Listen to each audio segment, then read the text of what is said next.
business side of the NFL ultimately turns and plays itself out. Meanwhile, speaking of quarterbacks getting their money, Daniel Jones, that's the big news of the day. Daniel Jones signs a 4-year, $160 million deal that will actually have him being paid more per year than Patrick Mahomes, a crazy concept given where Daniel Jones was just a year ago. It does mean that the Giants were freed up to then use their franchise tag on Saquon Barkley. 4 years, 160 million. I believe it's 82 million guaranteed. Adam, let's give a grade to it. Graded from the Giants' perspective, and then from the Jones perspective, I think we can both agree it's an A plus, however high you want to grade it. But from a Giants perspective, do you like this signing, or do you feel like they gave up too much?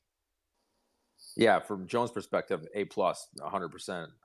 We talked a little bit about this last week, whether they were going to try to sign Barkley and take Jones, or sign Jones and take Barkley. So it looks like obviously they signed Jones, and we'll use the tag on Barkley. I have to err. I give this one probably a C plus or a B minus. I'm not a big Daniel Jones guy. We just talked about the running quarterback, although Daniel Jones, I think, is a little bit more efficient through the air than Lamar Jackson. But again, having said that, when you watch the Giants in 3rd and 8 and 3rd and 9, it's almost painful. Like, as a Giants fan, I'd be biting my nails. Like, do we even have a chance to pick this up with Daniel Jones? And he got better and has developed over the course of his time there. I just have to, look at Dable and say Dable is a quarterback guy, right? He's been with some good quarterbacks. He's worked with some good quarterbacks. He had to be, in my opinion, I would think he would have to sign off on this, right? I think Dable would have to say, yep, Jones is our guy. We can work with him. This is what I see in him. I know what we have. I know where we can improve, to the front office of Giants for them to make this deal. Like you said, 4 years, 160 million is over 80 million guaranteed is nothing, nothing to slouch at by any means. So they're making a pretty big commitment, years and money wise to him. So my guess is Dable has a lot of confidence in him, and if Dable does, and I think you just have to see how it shakes out there. It's crazy to me that he's getting this kind of money. I didn't think he was worthy of that mega second contract after the rookie deal. And here he is. He's turned in one season of production under Brian Daboll into a massive payday. And if it has me kind of conflicted in two ways. One, I think about the economics of the NFL and just how crazy it is right now that a quarterback of Daniel Jones's stature is getting this amount of money. Like, wow, you're getting paid. Like, that is incredible. And yet, I don't, to your point, think he is a Super Bowl caliber quarterback. There's nothing about him right now that makes me feel like the Giants are capable of winning a Super Bowl under his leadership. And therefore, it has me wondering what the NFL is right now. We talk about it being such a quarterback-driven league, but in an age of Patrick Mahomes's, how do you compete? How do you win? And because this isn't Tom Brady and this isn't Peyton Manning. Those guys were human. They had exceptional minds, but they were very human. Patrick Mahomes at times is superhuman, and Josh Allen at times is superhuman, and Joe Burrow for that matter. We're seeing more and more super quarterbacks. And so we are now paying Daniel Jones, a fine quarterback, a good quarterback, superhero quarterback money. And it's starting to throw me off because now I don't know, one, what the future is for the economics of the sport, but more importantly, as a couch GM, as a living room GM, it's hard for me to construct a team without throwing money in stupid directions. And I understand the Giants needed to do this in some ways. I don't think they were prepared for a rebuild right now. I actually think they have some momentum. They wanted to double down on that momentum. I think if they win this year, or at least hold, kind of hold steady, it builds credibility for Brian Daboll to then build a system in his image over the coming years. But it does have me kind of question what the future of the NFL is, because I thought the Giants in some ways actually had to do this, which is even crazier given the money that they doled out. Yeah, no, I agree. And I think that teams are scared. I think teams are scared of starting over. It takes a lot. When you bring another quarterback in, it's almost guaranteed a year or two you're not going to win, go to the Super Bowl and try to make the playoffs. And I think the jump that the Giants made this year, making the playoffs, there's a glimmer of hope. And he showed some signs of being an NFL quarterback. And if Dable thinks he can work with them, I think it's You're right, 100%. It's stupid money. And does Daniel Jones deserve that contract? In my opinion, probably not. But I think teams are willing to sit tight or pay a quarterback that they have seen that's worked in their system that there's hope for, then try to start over. And I think starting over just takes so long to get back up to where you need to be. So I think if they think, look, we made a jump, we made the playoffs with this guy, he showed some signs. Let's keep working with him for another couple of years and go from there. But you're right, the money that they're throwing at these guys, obviously it's the most important position in the game, but the money that's coming out there now is just it's crazy. And speaking of which, Geno Smith got his money. It's not Daniel Jones money. I believe it's 3 years, very much front loaded, so that in that first year, he's getting paid top end money, but it allows the Seahawks to maneuver out of it. Certainly gives them the opportunity to go draft a quarterback because they have a top 5 pick.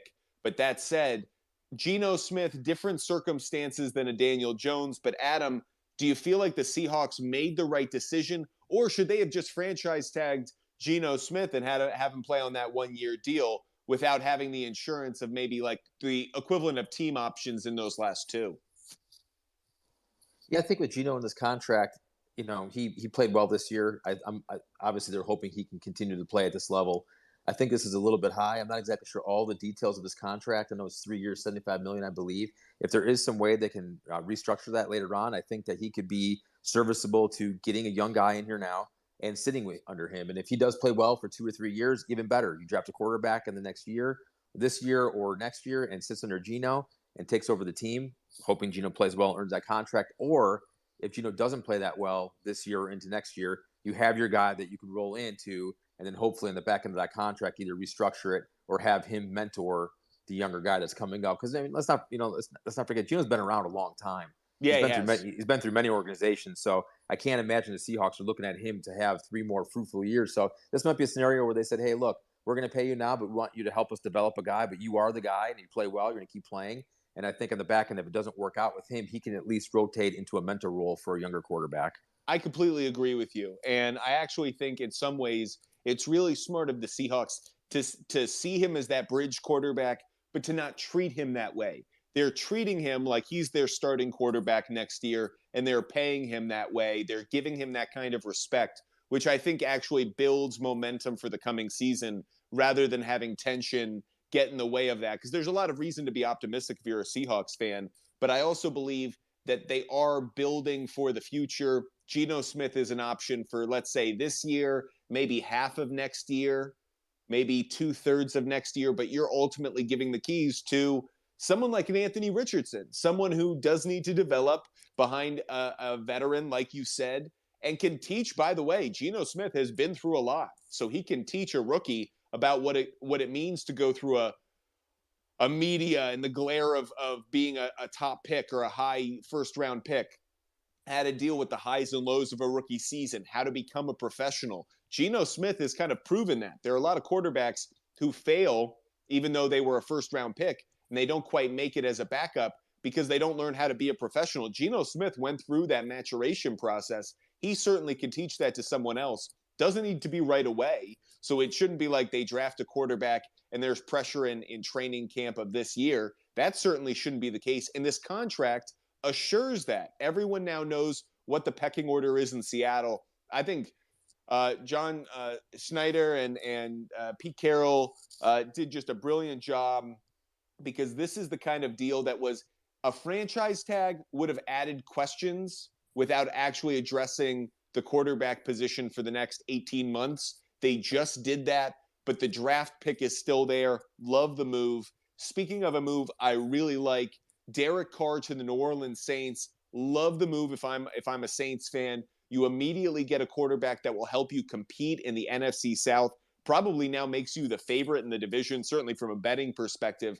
And given where the NFC is as a whole, look out for the Saints. They add a few pieces in the draft here and there. They could ultimately be a team that could get past the first round of the playoffs, and then they're not too far away from an NFC championship game. I know it sounds crazy, but the NFC, there are ways to sneak through that conference. Adam, do you like Derek Carr going to the Saints? And are you surprised he didn't end up going to the Jets in New York?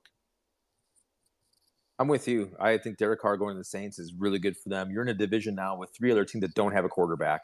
Tampa Bay, Carolina, and Atlanta. And now Derek Carr is a proven quarterback. He can go in there with that good defense and they can keep some of those parts and pieces around him. I think it's a great move. And also, he's going to play much like he was in Vegas. He's going to have all of his home games in a dome. He's going to have a road game in Atlanta. He's going to go to Carolina and Tampa Bay, both warm weather. So this is a good position for him to be in New Orleans. And like I mentioned, it's a pretty weak division at this point. As far as him going to the Jets, I'm not surprised. I think that as we just touched on the division, I think New Orleans has a chance to win the division, get in the playoffs. I don't want to say fairly easy because the NFL is hard to win games, but No, he but goes fair, much easier than the AFC East, right. that's for Well, and sure. that's and then you got to fight the Dolphins and and the Bills and the Patriots. Obviously, with Belichick there, he's going to get that straightened out at some point. So it's a much easier route to the playoffs. But being indoors at good Saints defense, I think this was a smart move by Carr, and I think it's going to pay off for New Orleans in the long run. I hadn't taken into account the dome and the southern locations as much, but you're absolutely right. And I think Derek Carr is that kind of calculating individual at this point in his career. I think Derek Carr knows he needs to win the next year of his life. If he's going to prove the haters wrong, if he's going to validate a lot of the at times I felt like arrogance, even though other people wouldn't maybe see it that way. But I thought it was kind of what I would call a Christian arrogance, which is I'm being humble by telling you how humble I'm being. And that said, I thought he was good, but I never think he earned that kind of humble arrogance.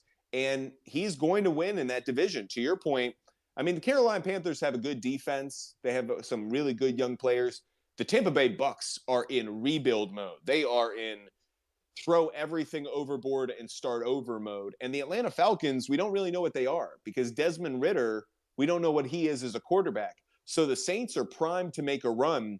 Michael Thomas, if he's able to come back, paired with Chris Olave, I know that's what we said last year, but you saw what Chris Olave could do. So it's not like Derek Carr is going into an offense with the cupboards that are bare. We don't know what will be the case with Alvin Kamara, but the Saints can certainly pick up a running back at some point in the draft. But there's just a lot of reasons to be optimistic about the Saints. I really like it for Derek Carr. And I also like that he didn't go to New York because I actually think he will do better in a New Orleans market, media market, in which, as we've seen from a Drew Brees, they embrace the team, they embrace the quarterback. They're not trying to tear someone down. If Derek Carr went to the Jets and he had a bad week one against the Dolphins or the Patriots or whomever, I feel like the New York media would be so quick to ride him, and I don't think he could take it. So for all parties involved, I think it is a good move.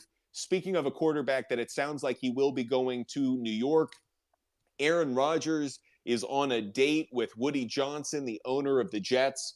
The story goes that the Jets owner and members of the Jets organization have flown out to California to pick up Aaron Rodgers, to then fly what's about 25-30 minutes away to go to dinner in Los Angeles to court the quarterback to make a trade possible. It sounds like this is dating at the highest level. Billionaires chasing millionaires to play quarterback for them. I know that, Adam, you have strong feelings about this. I felt like once the Derek Carr situation happened, the Packers' leverage just went off the charts. They just have incredible leverage that they can work on the Jets right now if a Rodgers deal is in the works. But are we just saying Aaron Rodgers is a Jet? Can we just say that now? No, we can't. We can't say because we can't jinx anything. I don't want to jinx anything. Okay. Do not threaten me with a good time. When Derek Carr signed with the Saints, I was probably the happiest non-Saint fan in America because that left this door open for the Jets and the Aaron Rodgers possibility of marriage, like you said, dating at the highest level. I'm trying not to get too excited about this, but when I heard that the Jets brass is flying out to California to meet him, we'll see what happens. It's Aaron Rodgers. Okay, let's be honest. This all could be. He may have no intention of trying to go play with the Jets or anything. This might be all big smoke and mirrors. He just wants the attention on him because that's what he's turned into. Hey, I'm telling you, I've lived this guy. Okay, I've lived this guy the last 5 years. So I'm gonna stay level headed on this one. Like I said, we've had a lot of good years at Aaron Rodgers, and I know there's a lot of people different perspectives on it. Like I said, it's just I want off the ride. I want off the Aaron Rodgers ride. I want to move on. We've invested 3 years in Jordan Love. Going to be the 4th year. I don't want to lose him. I want to give it a shot. Right, wrong, or indifferent, whether he fails or succeeds. If Aaron Rodgers goes to New York, wins a Super Bowl, that's fine. I want off the Aaron Rodgers ride, and hopefully all these reports, are true, and that they can kind of iron out a deal. And to be honest with you, I don't really care what the what the compensation is for it right now. I just want to move on, start a clean slate with Jordan Love, and wish Aaron Rodgers the best. But I'm keeping my emotions tempered at this point until it's official. I love that. And that actually,